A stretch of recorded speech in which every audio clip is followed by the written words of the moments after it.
बिस्मिल्लाहिर्रहमानिर्रहीम। अल्लाह के नाम से शुरू जो बड़ा मेहरबान निहायत रहम करने वाला है। एक इलाके में एक बाबा जी का इंतकाल हो गया।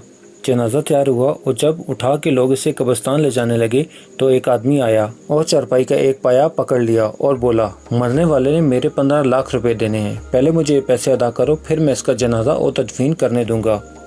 अब तमाम लोग खड़े तमाशा देख रहे हैं। बेटों ने कहा, मरने वाले ने हमें कुछ नहीं बताया, ऐसी बात ही नहीं है, कोई बात होती तो वो हमें इसके बारे में इत्तला ज़रूर देते, इसलिए हम ये रकम नहीं दे सकते।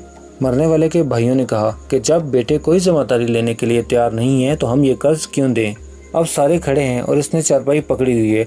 जब काफ़ी देर गुजर गई तो बात घर की औरतों तक जा पहुंची। मरने वाले की इकलौती बेटी थी। जब बात उसने सुनी तो उसने फ़ौरन अपना सारा जेवर उतारा और अपनी सारी नकद रकम जमा की और इस आदमी के आगे भिजवा दी और कहा, अल्लाह के लिए ये रकम और जेवर बेचकर इसकी कीमत अपने पास रख लीजिए और मेरे अब्बू जान का जनाजा ना रोकिए।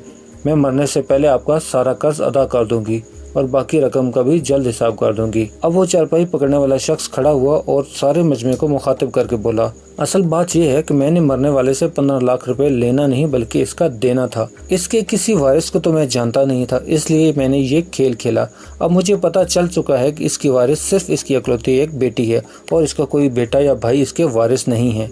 अब तमाम भाई और बेटे मुंह उठा के इसका मुंह देख रहे थे। इस वाक़े से हम ये नतीजा अखज़ करते हैं कि बेटियों वाले खुशनसीब होते हैं, लिहाजा बेटी की पैदाइश पे खुश होना चाहिए, ना कि गमगीन। हुज़ूर सल्लल्लाहु अलैहि वसल्लम ने फरमाया, खुशनसीब है वो औरत जिसकी पहली औलाद बेटी हुई। प्यारे दोस्तों, आपको ये वाक़या कैसा लगा हमें कमेंट सेक्शन में ज़रूर बताइएगा।